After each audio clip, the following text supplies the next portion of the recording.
Welcome to Wednesday night. Welcome to small group in Bradford, Haverhill. The group is together tonight and hopefully having a great time. They always do. The group is growing by leaps and bounds, so we might have to find a way to split the group up. No, I'm just kidding. We're not splitting you up. But we can't have 30 people and still call it a small group. So good times. We enjoy that people like hanging out together, and that's a cool way to study the Bible together, is to listen a little bit and then have a time of discussion after. So we aren't meant to do life alone. We are meant to have other people around us to encourage us. Hello from the Haverhill Bradford small group. Hey, Jonathan. Speaking of having other people around you, Pastor Brian Spicer, appreciate you, my friend. So yeah, come be around other people this Saturday night at 6 o'clock. Again, live streaming, but much better live. Hey, John. So yeah, it's going to be a good Saturday night. We had our big practice this past week, so we know it's happening. There will be lights, there will be sound, and there'll be a lot of singing. So it's going to be a good time. So invite somebody to come with you. Take them out for dinner afterwards. It's going to be fantastic. EJ is here. Nice. All right. So this is your reminder about the concert. I will take that off so that it's, well, actually, we'll leave it on for now. All right. Before we jump back into Romans, so no live next week. So December, what we run into is a lot of holiday parties and getting ready for Christmas and traveling and busyness.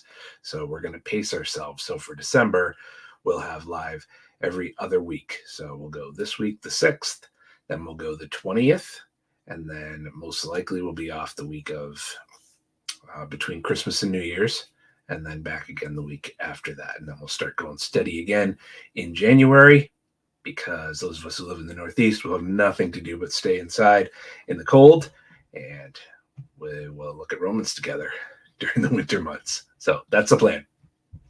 Okay. Came across a list of interesting things that people have listed that really are of no value at all except to them, or highly overvalued.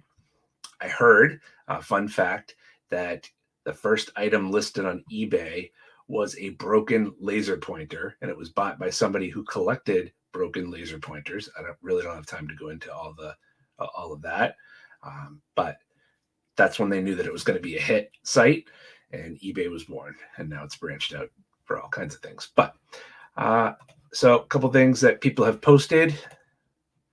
An unopened, empty fortune cookie came empty, $100. Yes, very much overvalued.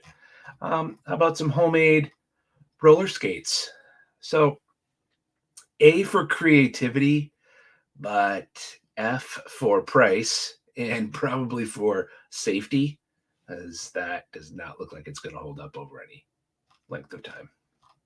How about this? Very rare puffed Doritos, father and son, found in the same bag, $20,000.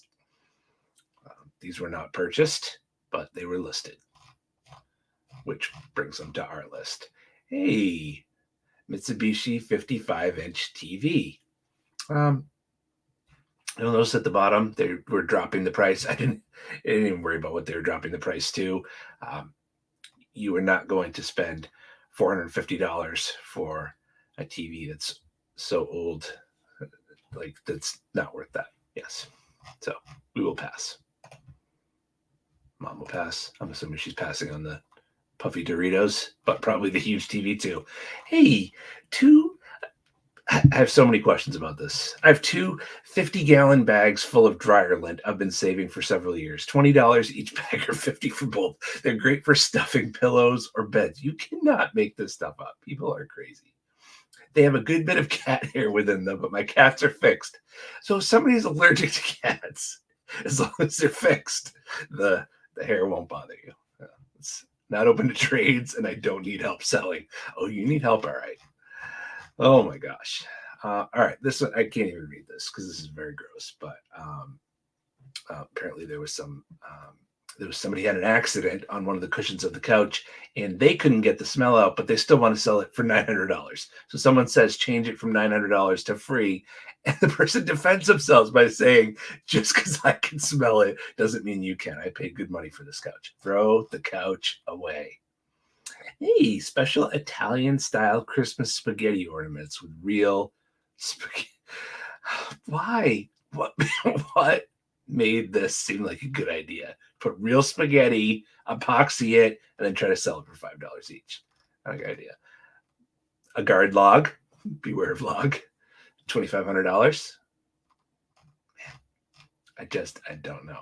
A vintage VHS rewinder. So cool, definitely vintage, old, not a lot of use anymore.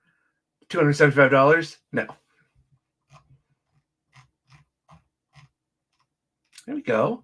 A Taco Bell sauce collection, every packet and phrase, just under 25 grand. This could be yours. Actually, I'm sure this is already sold, so you'll have to try collecting it yourself or finding somebody else. What is that? Sorry. Here we go. Handmade cream cloud bedside tables, which appear to be cinder blocks just kind of sprayed over. $70? No, thank you. People are out of their minds. Hey, lettuce shaped like the Nike symbol. The duct tape banana. No, it's. I feel like we've shown this before. I showed you the duct tape banana. Somebody just duct taped it and they sold it as a work of art.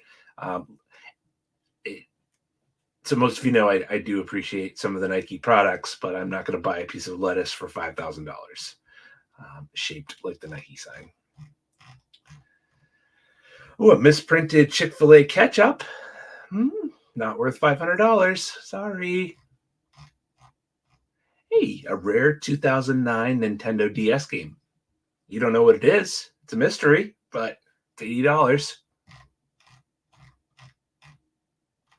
Here we go. A little conversation starter. The first of many. I'm sure this is now a thriving business called Crushing Beers Art. No fingers were hurt. All the glasses covered in thick resin. Be great for a home bar, kitchen, man cave, or that amazing she shed.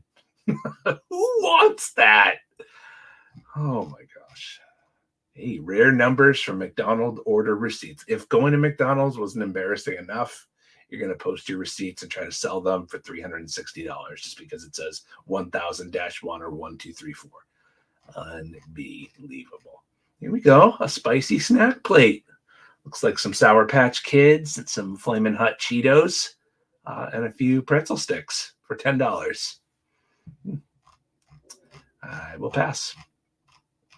Oh, here we go. You could get your own copy of the Mona Lisa for $1 million, hand painted, beautiful, by Leonardo da Vinci. Nope, one by Leonardo is still sitting in the museum. Waste of $1 million. Oh, and here's one. They didn't even try to pretend this was real. Not original, fake, poor product quality, poor service. So this wasn't the post. This was the response by the person who bought it. Not original, fake, poor product quality, poor service, delivery time below expectation. So 1 star, worst possible experience you can have of buying something. Seller's response, they just laugh. They get paid. Not good. Brooker's Korean Church does not support that kind of behavior. iPod Classic. It looks like it's been through some sort of conflict with a scratch screen. It's scuffed up. Who knows if it even works? Still trying to, they're saying it's functional and plays. Trying to get $130. Yeah, not worth it. And finally, I get that Taylor Swift is very popular right now, but someone collects air at the concert in Foxborough and tries to sell it for $100. I just can't. I literally just can't. So yes, please do not do this. That is just, it's embarrassing. It's embarrassing. All right. What is not embarrassing is the book of Romans. And we are back to talking about the book of Romans. We're in chapter 1. And here, I'll share with you where we are going to be tonight. We only have a couple verses left in our part of chapter 1 that we're in. So here was the setup for this. There you go. We used a quote that said, "We know, but we didn't know because we didn't want to know." We talked about how does God reveal himself to us, and can the truth. And we used the illustration of a beach ball, like trying to put it under the water and it just keeps popping back up. You just can't keep it up into the water. It's keep coming up. The truth is always going to try to rise to the surface, especially the truth that God has planted in our hearts and created us with. So we talked about a lot of ways last week. We kind of did some apologetics and talked about the realness of God and the revelation of God just through creation. Like, for anybody that would contest there is no God, it's crazy to me if you just look at the bunch of scientific facts that we looked at last week. And so we said, so what may be known about God is evident to us and in us. Those are things we discussed last week, but we suppressed the t-shirt punchline. There it is. Smiling is my favorite. It's time for the yearly watching of the movie Elf. So we said that we've suppressed the truth. So we know, but we didn't know because we didn't want to know. And we said, why? Why would we suppress the truth? Why would we as human beings, we as broken sinners, why would we want to suppress the truth that God has planted in our hearts?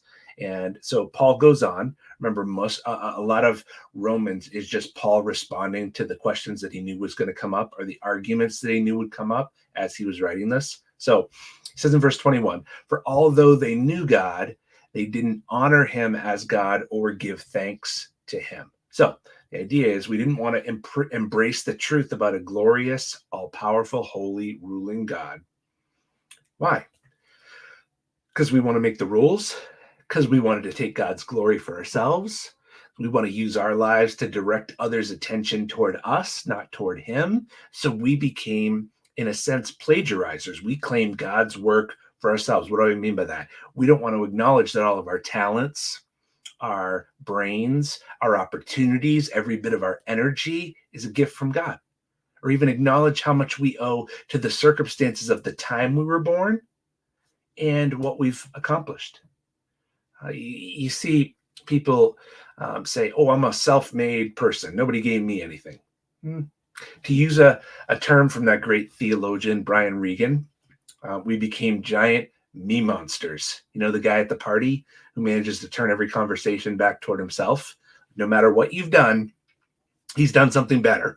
Guy at the party who's like, "Oh, I'm tired of talking about me. Why don't you talk about me for a while?" Like, me.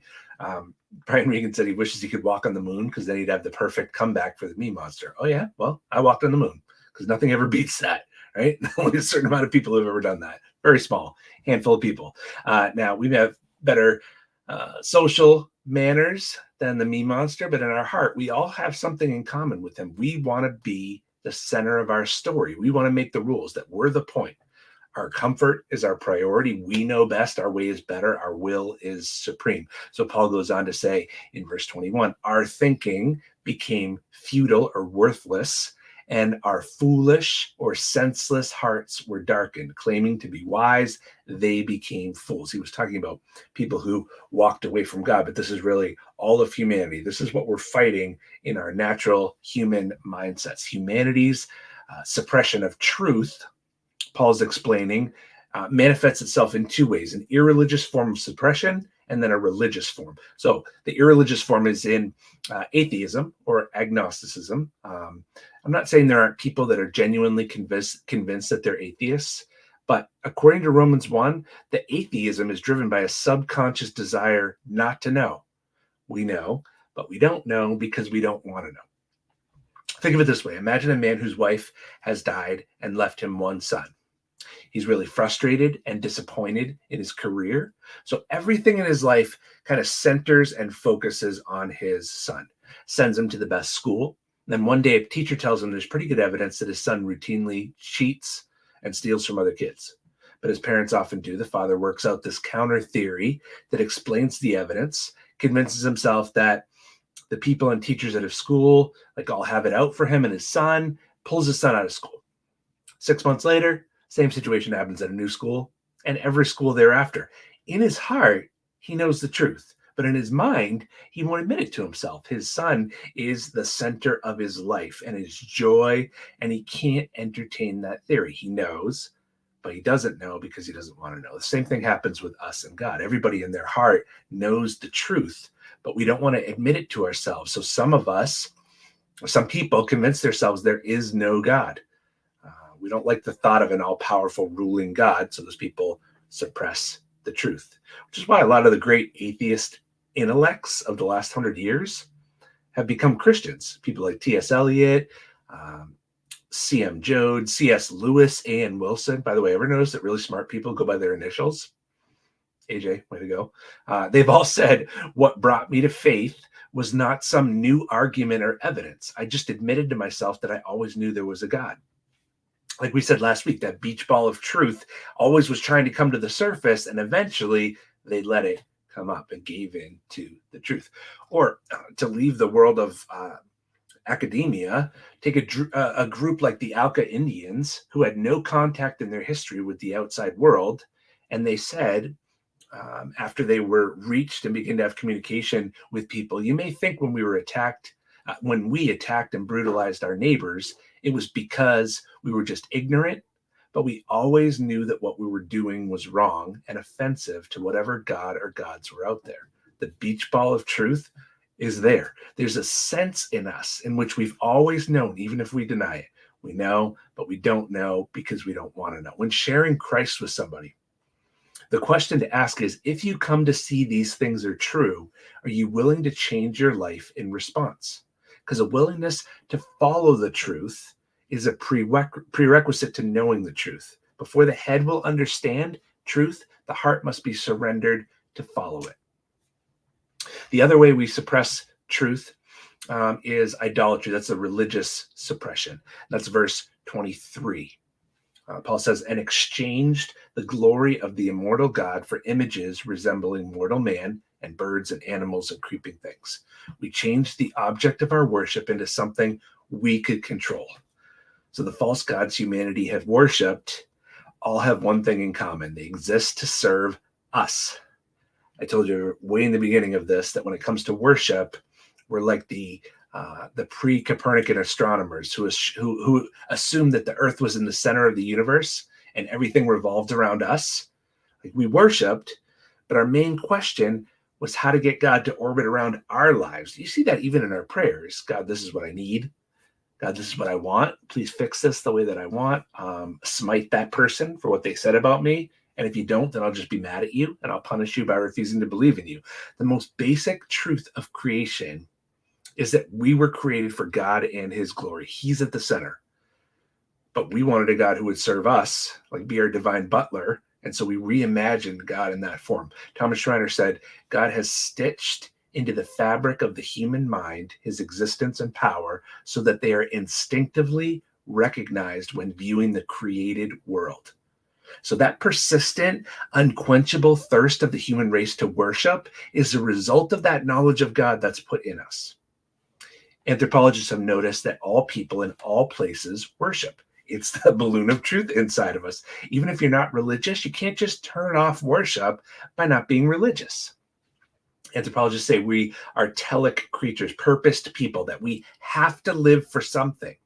One said there has to be something that captures our imagination and our allegiance, which is the resting place of our deepest hopes and to which we look to calm our deepest fears. Whatever that thing is, we worship it, we pursue it. It's the one thing that we cannot live without, defining and validating everything we do. So without God, we just find someone to replace him. Ernest Becker said that after he quit believing in God, he found his soul still searching for acceptance and validation from somebody. He said in his book, The Denial of Death, that modern society, after having ceased to believe in God, turned to the romantic partner as a replacement. We look to a romantic partner to free us of our sense of nothingness, because we want to be justified. We want to know that our existence hasn't been in vain. We want redemption, nothing less, in case we are inclined to forget how deified the romantic love object is. The popular songs constantly remind us. Taylor Swift said, I don't want to live forever because I know without you, I'll be living in vain.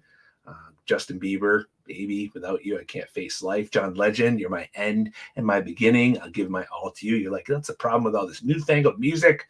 Well, how about Chicago? Song about you are the meaning, or Alabama, there's no way I could make it without you. We could do this all day with every genre over all the years. We deify the romantic object and we worship it.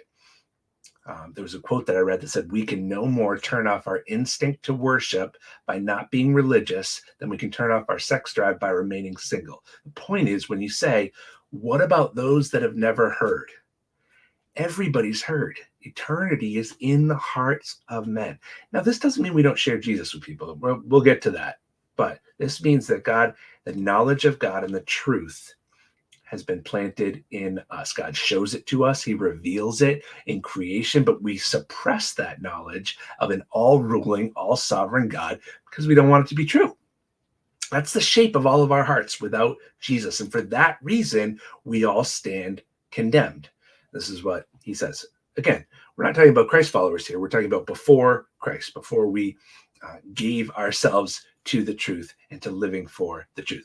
Verse 24, therefore God delivered them over in the lusts or desires of their hearts to sexual impurity, so that their bodies were dishonored or degraded among themselves. And this is where we'll pick up the next time we attack Romans in a couple of weeks. Something to look forward to a lot, but let me at least introduce it. The first wave of God's judgment. We talked about this when we went through the book of Jonah. Sometimes God just gives us what we want. That's what delivered us over means. Say the earth rebels against the sun, is like, I'm sick of you being at the center of my universe. I always have to be spinning around you. I'm going to put myself at the center. Well, the sun just happens to be 330,000 pounds bigger than the earth. And because of that, has the gravitational capacity to keep everything in orbit. The earth does not. So if the earth rebels and says, from now on, I'm going to be at the center, sun just might be like, okay. And then the solar system will begin to unravel. Not because the sun did something to the earth, but because it simply let the earth have its wish. And that's what God does with us. He lets us have our way. Throughout the rest of the passage, and we'll read through this in a couple of weeks, but verse 23, it says they exchanged the glory of God for images. So God exchanged them over to disgraceful passions. It says they dishonored God, so God let them dishonor themselves. They did not see fit to acknowledge God, so God gave them up to an unfit mind. It's all parallel structure in Greek. And this is part of what it means for the righteousness of God to be revealed. God's wrath corresponds perfectly to our actions and our rebellions. He just gives us what we ask for. So our next Romans Live, we're going to talk about how this manifests in society, how the hearts of humanity begin to darken, how our desires begin to be corrupted, and how that skews our passions, how it skews our viewpoint on life, how it skews culture. You're like, man, I cannot wait for 2 weeks from now.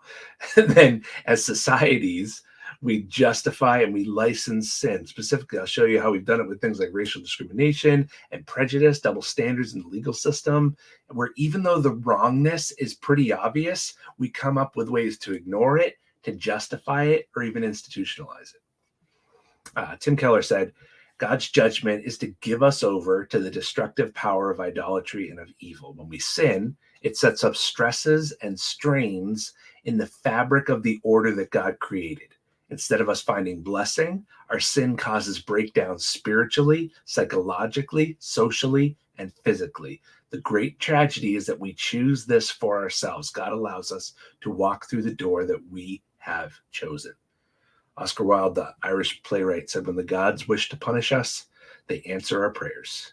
But I don't want to end this on like despair and be like, hey, how was live tonight? Well, we heard a lecture on eternal condemnation and how we all deserve it. So let me leave off with this. Remember our theme verse of Romans 1, 16 and 17. Paul says that in the gospel, God reveals his righteousness. And what we see in the gospel is that his righteousness is not a standard that he judges us by, but a gift that he gives to us.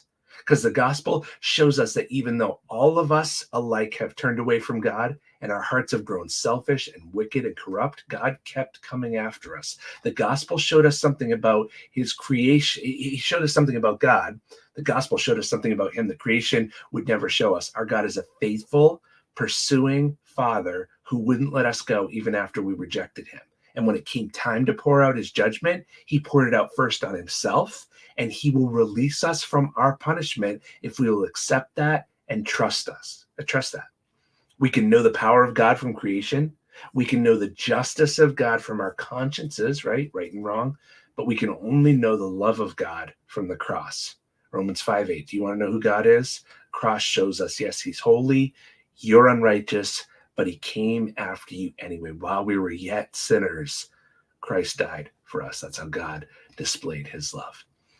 The first Russian cosmonaut, Gagarin, he famously said, when he got to space, my atheism has been confirmed. I went up in space, looked around, and I didn't see any God.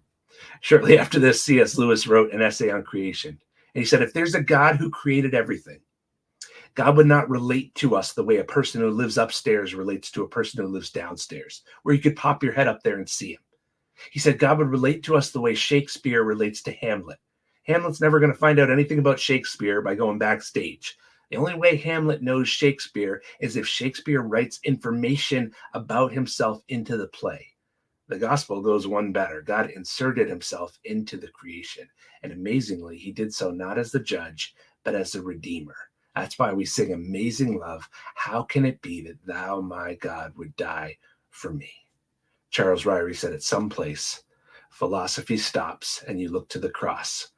He said the Gospel of Romans is so deep that it baffles the theologian, but simple enough a child can understand. The question is, will you accept God's revelation as Redeemer? That's what this whole book of Romans is about. Because if you will, the path of escape from sin lies right there in front of us. If it was refusing to worship God that led you into sin, then starting to worship him will lead you out of it. If you'll give glory to him, if you will thank him and submit your life to him, the corrupting power of sin will lose its hold over you. And that's what we want. That's why we do this together. That's why we talk about things like this. That's why we work our way through hard passages of scripture. I know this is a lot to wrap your head around. I've thrown a lot at you in a little less than 20 minutes, but this is stuff that's really, really important. Understanding that there is nothing we can do to save ourselves, but God did everything that needed to be done. And he did it in a way that nobody else would have even thought of. And that's what makes following Jesus different than any other religion. That's what makes Christianity distinct. That's what makes the Bible distinct. That's what makes God distinct, because he is, like we talked about this past Sunday, God is other. God is not like us. And we don't want him to be. But he loves us, he has a plan for us, and he wants to write us into his story that he's been writing throughout history. And that's an exciting thing. So grateful for that. Grateful for you. I'm going to pray. We have a couple of people who are still struggling sickness-wise. We want to pray for them. Again, remember to come out to the concert this Saturday. We're very excited to see you, and it's going to be a great night. But I just want to pray. God, I ask that you would work in our hearts. Your word and the truth of your word is revealed to us by your Spirit. And I ask that you would speak to us, that you would guide us, and that we would follow you. Thank you for this community at Brookridge. I thank you for our surrounding churches and pastors that care about us and have partnered up with us to spread the gospel and to live out the word of God in our communities. God, I pray for Linda Levesque, who's in the hospital. I just ask that you be with her and heal her body. Get her out of there as soon as possible. Give the doctors wisdom as they treat her. For marriages, I am asking that you would work in our kids. I ask that you would reveal yourself to them, and that they would understand you as a father and as a friend and be able to walk with you. In all of our relationships, I ask that you would be the center and that you would be seen in how we live and how we talk and our motivations, how we use our time, our energy, our money, that we would point to you. At the end of the day, you have done amazing things for us. And we just want to live out the scripture. We want to honor you with our lives. We want to be obedient to the things that you have called us to obey. And we're thankful that we get to do this as a family. So be with us, and we love you and trust you in your name. Amen. All right. We will see you all. Like I said, I'll see you in a couple weeks. Enjoy your Christmas parties. We're hanging out with the Haverhill Bradford small group next week. So we're excited about that. And get to see you Saturday night, hopefully Sunday morning. And take care. We'll see you soon.